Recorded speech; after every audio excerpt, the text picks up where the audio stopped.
মশাই, সকাল সকাল আপনারা তো মুখ ভারী কেন? আরে আর বলিস না, আগে রাজসভায় অনেকেই ছিল যারা আমার হয়ে কথা বলতো, কিন্তু ইদানিং সবাই কেমন বদলে গেছে। সবাই গোপালের হয়ে কথা বলছে, তাই তো? একদমই তাই। আর না বললেও কেউ গোপালের বিরুদ্ধে কথা বলে না।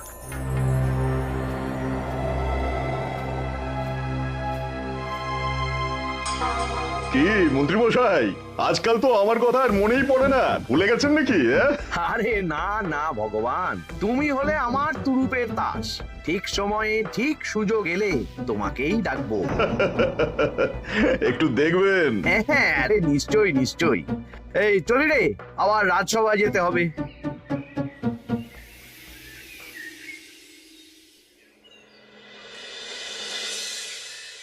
আচ্ছা, তোমরা বলো তো, আমাদের রাজ্যের সার্বিক উন্নতির জন্য সবার আগে কি দরকার? মহারাজ, আমি বলবো। বলো গোপাল। সততা আর শিক্ষা, এই দুটো জিনিস মানুষের মধ্যে থাকলে রাজ্যের উন্নতি কেউ আটকাতে পারবে না মহারাজ। একদম ঠিক বলেছ পণ্ডিত, তুমি তো শিক্ষার কাণ্ডারি। তুমি কি বলতে চাও এই ব্যাপারে? মানে কিভাবে শিক্ষার আরো উন্নতি করা যায়? মহারাজ, আমি তো মনে করি পুঁথিগত শিক্ষাই শুধু শিক্ষা নয়, মানুষের ভেতরে যে পূর্ণতা আছে সেটাকে ফুটিয়ে তোলার নামই হলো শিক্ষা। যেমন? কেউ যদি খেলতে ভালোবাসে সে খেলোয়াড় হবে, গান করতে ভালোবাসলে সে গায়ক বা গায়িকা হবে। আমি প্রত্যেকের মধ্যে লুকিয়ে থাকা এই বিশেষ বিষয়গুলিকে তুলে ধরার জন্য কিছু করতে চাই। তা এটা করার জন্য কি দরকার? প্রথমত অর্থের প্রয়োজন। আমাদের আরো অনেক টুল খুলতে হবে, সেখানে এক একটা জায়গায় এক এক রকমের শিক্ষা প্রদান করা হবে। এটা ভালো প্রস্তাব। আমাদের রাজ্যে গায়ক, নৃত্যশিল্পী, অঙ্কন শিল্পী, খেলোয়াড় সব তৈরি হবে। দেশ বিদেশে রাজ্যের নাম উজ্জ্বল হবে। মহারাজ, একদম এসব উল্টো পাল্টা খরচ করবেন না। কেন কেন? মহারাজ, রাজকোষে প্রথমত বেশি অর্থ নেই, যে কোনো সময় যুদ্ধ লাগতে পারে। তাই আমাদের উচিত প্রথমে এসব না করে কামান, গোলা, বারুদ, ঢাল, তরোয়াল এসব কেনা। ঠিকই বলেছ। কদিন ধরেই শুনছিলাম সীমান্তবর্তী এলাকায় ইংরেজ সেনারা নাকি ঘুরঘুর করছিল। পণ্ডিত মশাই, আপনার এই সব পাণ্ডিত্য অন্য জায়গায় ফলাবেন কেমন? এসব করে লাভের লাভ কিচ্ছু নেই। কাউকে যদি ইংরেজরা গুলি করে সে কি গান শোনাবে? হ্যাঁ, মন্ত্রীর কথায় যুক্তি আছে। মহারাজ, আপনি বরং পণ্ডিত মশাইকে কিছুদিনের জন্য ছুটি দিয়ে দিন। পণ্ডিত মশাইয়ের মাথার একটু বিশ্রাম দরকার। হ্যাঁ পণ্ডিত, তুমি বরং দিন 15 জন্য তীর্থে ঘুরে এসো। যথা আজ্ঞা মহারাজ।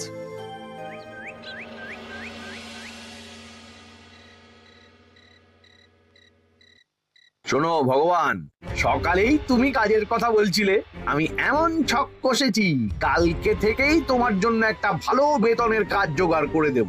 শুধু যা বেতন পাবে তার অর্ধেক আমাকে দিতে হবে, কেমন? রাজি রাজি। কি কাজ বলুন? শোনো, বাহ বাহ, দারুণ দারুণ, হয়ে যাবে কাজ।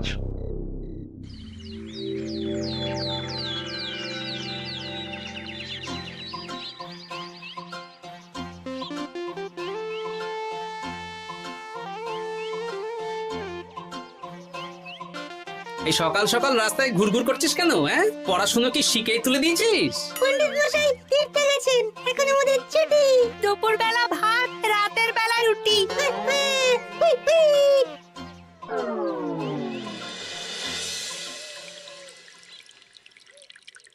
মহারাজ, গতকাল পণ্ডিতকে ছুটি দিলেন আর আজ পাঠশালার সব ছাত্রছাত্রী সকাল থেকে ঘুরঘুর করছে। এ কি, তাহলে তো মুশকিল। মুশকিল আসান করার রাস্তা আমার কাছে আছে মহারাজ।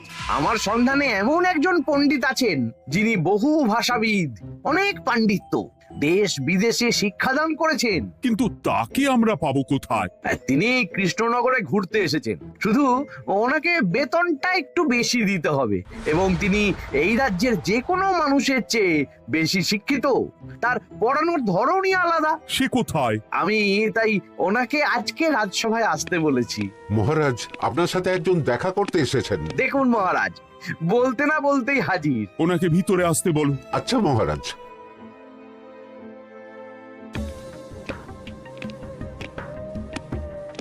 প্রণাম কৃষ্ণচন্দ্র, আমাকে আপনার মন্ত্রী ডেকেছেন, তাই এলাম। মন্ত্রীর সাথে কথা হয়েছে আমাদের রাজ্যের শিক্ষার উন্নতির ব্যাপারে। আমাদের মানে আপনি কি এই রাজ্যের? মানে এখন এই রাজ্যে আছি তো, তাই আমাদের রাজ্য বললাম। উনি সবাইকে আপন করে নেন। যাই হোক, তোমার শিক্ষার উন্নতির ব্যাপারে কি মতামত? মহারাজ, আমি এই রাজ্যের বিভিন্ন মোড়ের মাথায় টোল খুলতে চাই। তার জন্য অনেক অর্থের প্রয়োজন। তাতে কি উপকার হবে? ছাত্রদের জন্য তো নির্দিষ্ট পাঠশালা আছে। যখন শত্রুরা আক্রমণ করতে আসবে তখন তারা দেখবে রাস্তার মোড়ে মোড়ে টোল, মোড়ে মোড়ে টোল। তারা বুঝতে পারবে এখানে সবাই শিক্ষিত।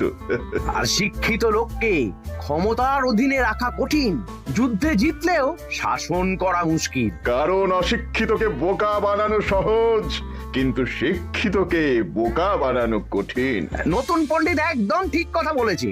কোনো বাইরের রাজা বা শত্রু আক্রমণ করার আগে 5 বার ভাববে। এই সেরেছে। গতকালই মন্ত্রী বলছিল শিক্ষার দরকার নেই, অস্ত্র কিনুন, আর আজকেই শিক্ষার পক্ষে কথা বলছে।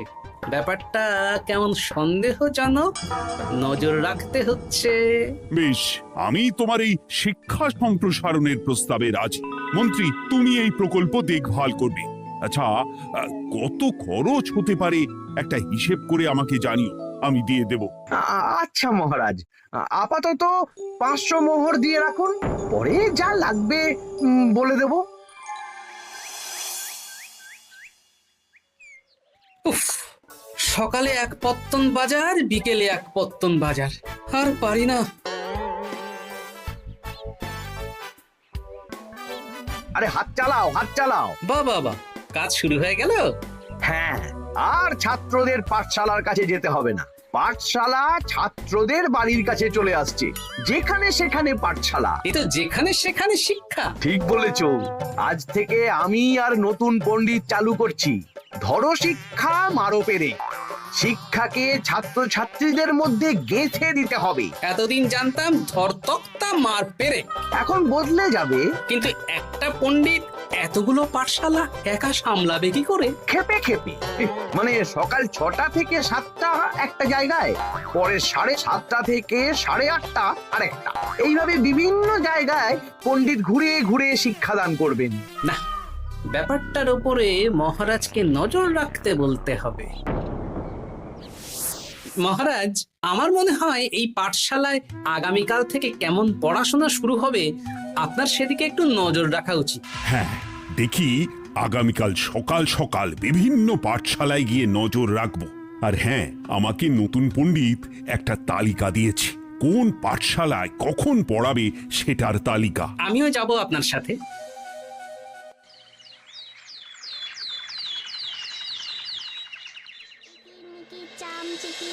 কাটা মজুমদার ধে এলো দামোদর, দামোদরের হাঁড়ি কুড়ি, দুয়ারে বসে চাল কুড়ি। দেখি কুটি, তোরা এই কিরমিকির খেলছিস? নতুন পণ্ডিত কোথায়? উনি তো এই মাত্র দক্ষিণের পাঠশালায় গেলেন। ন্যাপলা আর গুলটে আজ থেকে ওখানেই গেছে। ওদের দুজনের বাড়ি কাছাকাছি তো, তাই। আচ্ছা চলো তো গোপাল, দক্ষিণেই গিয়ে দেখি।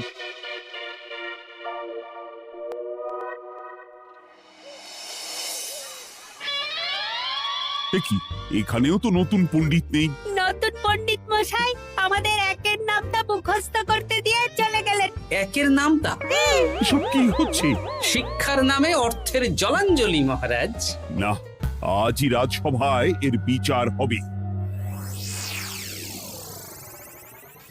মন্ত্রী, আমি যা দেখলাম তাতে শিক্ষা তো কদিন পরে লাটে উঠবে। আমার এক ভাগ্নি তো আজ পাঠশালায় গিয়ে লুকোচুরি খেলেছে। নামমাত্র পড়াশোনা আর বাকি সময় খেলা, এভাবেই বয়ে গেল বেলা। মন্ত্রী, এই তোমার নতুন পণ্ডিতের দৌড়। মহারাজ, একজনের পক্ষে এতগুলো পাঠশালায় শিক্ষাদান তো সম্ভব নয়। তার জন্য তো আরো পণ্ডিতের প্রয়োজন, আর তার জন্য চাই আরো অর্থ। আবার অর্থ? শুধু মহারাজের অতিরিক্ত অর্থ খরচ হবে বলে আমি আগে এই প্রস্তাবটা রাখিনি। বেশ, তা আর পণ্ডিত কোথায় পাবে? আমাদের নতুন পণ্ডিতের কাছে অনেক পণ্ডিতের সন্ধান আছে। উনি একটা হাঁক মারলেই সব চলে আসবে। বেশ, তাহলে তাই ব্যবস্থা করো। এভাবে শিক্ষার অবনতি আমি চোখে দেখতে পারবো না। আরো 300 মোহর লাগবে। পেয়ে যাবে। এ তো দিনে দুপুরে ডাকাতি। ব্যাপারটা ধরতে হবে। কিছু একটা ঘোট তো আছেই। আর নতুন পণ্ডিতদের যদি কোথাও একটু থাকা খাওয়ার ব্যবস্থা করা যায় তাহলে ভালোই হয়। রাজবাড়ির অতিথিশালা তো আছেই, ওখানেই না হয় ব্যবস্থা করে দেব।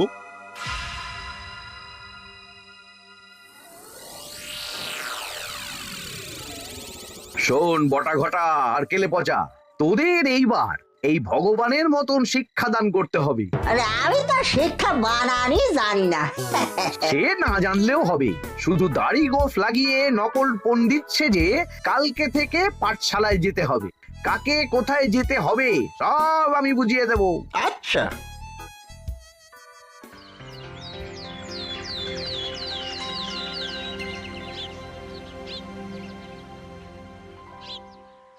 আচ্ছা বল তো, গতকাল তোদের বাড়িতে কি কি রান্না হয়েছিল? ভাত, মসুর ডাল আর লাউ ঘন্ট। লাউ ঘন্টের মধ্যে চিংড়ি ছিল? না, তা আজকে কি রান্না হবে? আজকে সকালে বাবা বাজার থেকে পাকা কাতলা এনেছে। কাতলা মাছের পাতলা করে ঝোল হবে। আর তোর?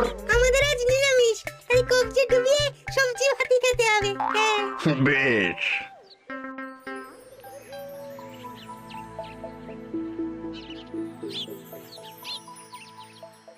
বল, আজকে তোরা কি কি শিখলি? আমি লাউ ঘন্ট। আমি সবজি ভাত। আমি কাতলা মাছ। কি বলছিস কি? আজকে তো পাঠশালায় এই সব আলোচনাই হয়েছে। এবারে ব্যাপারটা একেবারে সহ্য সীমার বাইরে চলে যাচ্ছে। দাদু, আমাদের আগের পণ্ডিত মশাই ভালো ছিলেন। উনি কোথায় চলে গেলেন? মন্ত্রী মশাই ছলে বলে কৌশলে ওনাকে তীর্থে পাঠিয়েছেন।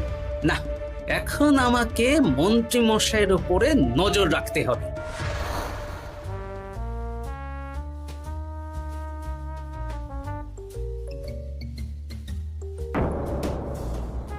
পাঠশালায় পড়ানোর ব্যাপার তো বিকেলেই মিটে গেছে। রাজবাড়ির অতিথিশালায় না গিয়ে নতুন পণ্ডিত মশাইরা এদিকে আবার কোথায় যাচ্ছেন? সাথে মন্ত্রীও আছেন, ব্যাপারটা নজর রাখতে হবে। তাড়াতাড়ি চল। চলুন চলুন। এদিকে তো বটা ঘটার বাড়ি, এদিকে মন্ত্রী মশাই কোথায় যাচ্ছেন?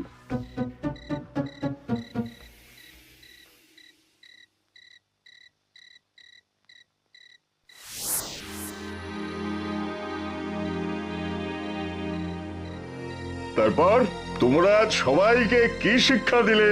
শিক্ষা? স্যার আমাদের শিক্ষা নেই, চুরি করে দিন চলে। আমি কি করে শিক্ষা দেব? আরে ছাইপাশ দাড়ি গোঁফ থাকলে কি কুটকুট করে। তা বলেছিস বটা। আরে আরে আহারে করছিসটা কি? ভালো রোজগার পাতি কি তোদের সহ্য হচ্ছে না নাকি? ভগবানকে দেখ, সেই কবে থেকে দাড়ি গোঁফ লাগিয়ে পণ্ডিত মশাই সেজে আছেন। আমারও প্রথম দিন একটু সমস্যা হচ্ছিল, এখন সামলে নিয়েছি। আর আমাদের এই সব আলোচনা একদম করা উচিত না। বলছি মন্ত্রীমশাই, আমি কি শুধু এই পাঠশালাতেই পণ্ডিতের অভিনয় করব, নাকি রাজসভায় বসার সুযোগও পাবো? কালকেই এই ব্যাপারটা দেখছি। আগে তোমাকে রাজসভায় ঢোকাবো, তারপর এক এক করে বটা ঘটা কেলে পচা সব আমার দলের লোককে রাজসভায় ঢুকিয়ে নেব। আর রাজসভার বাকি সদস্যদের ফাঁকা করে দেবেন। একদম তাই।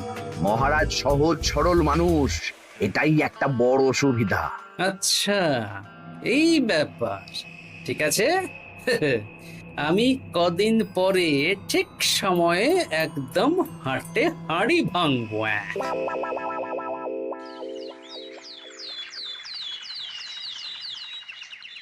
তাহলে মন্ত্রী, আর কোনো সমস্যা নেই তো? না না মহারাজ, এখন আর কোনো সমস্যা নেই। দেখবেন এই ধরো শিক্ষা মারপের এক প্রকল্পের নাম চারিদিকে ছড়িয়ে পড়বে। আমার তো মনে হয় একটু পাঠশালাতে বিজ্ঞান নিয়েও আলোচনা করা উচিত। হবে হবে, সব হবে। এখনো সব বাচ্চারা অজ্ঞান হয়ে আছে। আগে শিক্ষায় জ্ঞান ফিরুক, তারপরে না হয় বিজ্ঞান নিয়ে আলোচনা করবে। বিজ্ঞানী তো প্রস্তাবটা খারাপ রাখেনি। তুমি কি বেশি বোঝো? তাহলে তুমিই তো বিজ্ঞান শেখাতে পারো। আমি কবিরাজি শিক্ষা দান করতে পারবো। তোমার কবিরাজি শিখতে কেউ রাজি নয়, চুপ থাকো। আহ, দেখাই যাক না বাচ্চারা কেমন শিক্ষা লাভ করে।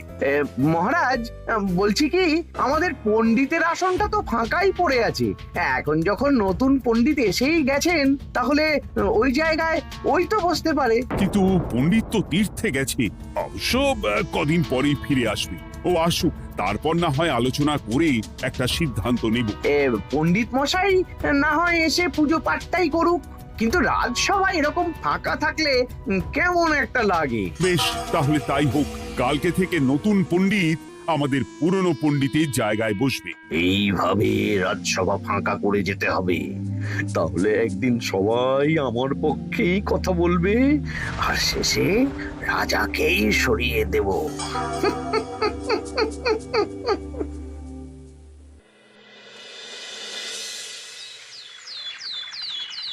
মহারাজ, সর্বনাশ হচ্ছে চারিদিকে। চলুন চলুন, আমি পুরো বিষয়টা ধরে ফেলেছি। কি ধরে ফেলেছো? শিক্ষার নামে ষড়যন্ত্র চলছে মহারাজ। রাজসভায় চলুন, সব বলছি। আচ্ছা আচ্ছা, আসছি। হ্যাঁ বলো গোপাল, তুমি কি বলছিলে শিক্ষার নামে ষড়যন্ত্র নাকি? মানে গোপাল মস্করা করছে নাকি? রাজ্যে দারুণ শিক্ষাদান চলছে। মহারাজ, আমি দেখে ফেলেছি আমাদের নতুন পণ্ডিত আসলে কোনো পণ্ডিত নন। ইনি আপনাকে, আমাদের সবাইকে বোকা বানাচ্ছেন। তাই নাকি? ডাকো দেখি নতুন পণ্ডিতকে। এই তো মহারাজ, আমি চলে এসেছি। এই তো, ইনি বদমাশি করছেন, শিক্ষার্থীদের ভবিষ্যৎ নিয়ে খেলছে। এই বল, আসল কথাটা বল। কি বলবো, এসব ভাড়ামো বন্ধ করো গোপাল। না বললে আমি কিন্তু ধুতি খুলে দেব। এই এই আরে কি হচ্ছেটা কি? এই এই এই এই সরো তো, সরো সরো। ব্রুম, ব্রুম, ব্রুম, কি হলো? কি হলো? ব্রুম, ব্রুম, ব্রুম। এই সেরেছে। গোপাল এসব কি বলছে? বলুন। ভুল বকছে কেন? ব্রুম, ব্রুম। গোপাল, তোমার কি হলো গো? কি বলছো তুমি? আমার কাছে বৈদ্য, তুমি একটু দেখো তো গোপাল ঠিক আছে তো? এই যে নতুন পণ্ডিত, তুমি তো অনেক ভাষা জানো, তুমি বুঝতে পারছো? মহারাজ, আমি দেখছি গোপালের মনে হয় বিশ্রামের প্রয়োজন। এই এই, তোমরা কয়েকজন মিলে গোপালকে রাজবাড়ির অন্দর মহলে নিয়ে চলো। চলুন, আমি যাচ্ছি। ওহো, গোপালের কি হলো? মাথায় লেগে গেল? ভাষা চলে গেল?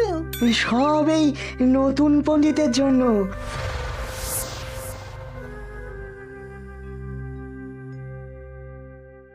ভাল খাচ কাচ হায়ন মাস্টার কাচ। মহারাজ, আমার মনে হচ্ছে গোপালের বাইরে থেকে কিছু হয়নি, ভিতর থেকে কিছু হয়েছে। নারী স্পন্দন, হৃদস্পন্দন সব ঠিক আছে। আমার বড় যাব ভ্রম। কিন্তু গোপাল কি ভাষা বলছে বোঝা যাচ্ছে না। নতুন পণ্ডিত, একবার চেষ্টা করে দেখো না। আমার কাছে হয় না। এসব তো আমি কিছুই বুঝতে পারছি না মহারাজ। আপনি যে এত দেশ বিদেশে ঘুরেছেন, আপনি বুঝতে পারছেন না? এ আমার এখতিয়ারের বাইরে। তোমার বাকি পণ্ডিতদের নিয়ে আসো তো, যারা পাঠশালায় পড়ায়। আমি বুঝতে পারছি না, বটা ঘটা কেলে পচা কি বুঝবে? আমার বড় যাব ভ্রম। চপ করো ঘট, নল খাবো মরব। কিছুই তো বুঝতে পারছি না। রাজসভায় কাউকে না দেখতে পেয়ে এখানে এলাম। ওই তো আমাদের পুরনো পণ্ডিত চলে এসেছে। শুনলাম গোপালের নাকি কি হয়েছে। এই পণ্ডিত, তুমি দেখো তো গোপালের নতুন ভাষা উদ্ধার করতে পারো কিনা। কি গোপাল, তুমি কি ভাষায় কথা বলছো? আমার মতর ভাষ কথা বলো। ওই দেখো আবার কি সব বলছে। আমো বোঝো তো পড়ছো, সবার সাথে মস্করা করছো। তমো ঠক ধরছ। হ্যাঁ, এই পণ্ডিত, এটা কি ভাষা? ঘাবড়াবেন না মহারাজ, এটা পাতি বাংলা ভাষা। বাংলা ভাষা? গোপাল শুধু আকার ইকার উকার আর বেশিরভাগ স্বরবর্ণ বাদ দিয়ে কথা বলছে। মানে গোপাল তম কছ কছ বলো। আমার নাম গোপাল ভর। মহারাজ, গোপাল বলল আমার নাম গোপাল ভর। আমার অত বকন মহারাজ। এর মধ্যে আকার ইকার উকার এসব বসিয়ে দেখুন তো কি হয়। আমার নাম গোপাল ভাঁড়। আমার নাম গোপাল ভাঁড়। অত, আমি অত, বকা বোকা, নই মহারাজ। মহারাজ আমি অত বোকা নই মহারাজ। এই তো সুন্দর ধরে ফেলেছেন। কি কেমন দিলাম? দেখলে আমাদের রাজ্যে মন্ত্রী ধরে আনা পণ্ডিতের পাণ্ডিত্য। সব এক একটা গাধা। হ্যাঁ এ কি ভগবান, বটা ঘটা কেলে পচা। মহারাজ এখান থেকে কি বুঝতে পারলেন? কি? শিক্ষার বাইরেও অন্যভাবে সমস্যার কি করে সমাধান করা যায়, তাও শুধুমাত্র উপস্থিত বুদ্ধি দিয়ে, যেটা আমাদের রাজপণ্ডিতের আছে। তা তো দেখতেই পাচ্ছি। আর সেই জন্যেই মন্ত্রী ওনাকে সরাতে চেয়েছিলেন, আর কিছুদিনের মধ্যে সব সভাসদদের সরিয়ে দিতেন। আমি সব মতলব শুনেছিলাম, আর এই দিনটার জন্য অপেক্ষা করছিলাম। আজকেই তো পণ্ডিতের তীর্থ থেকে ফিরে আসার কথা। তাই আজকে এই ছোট্ট নাটকটি করলাম। এবার মন্ত্রী আর এই 4 জন নকল পণ্ডিতকে আচ্ছা করে কারাগারে গিয়ে ধোলাই দাও। ধোলাই হলো ওনাদের জন্য উপযুক্ত এবং উচিত শিক্ষা।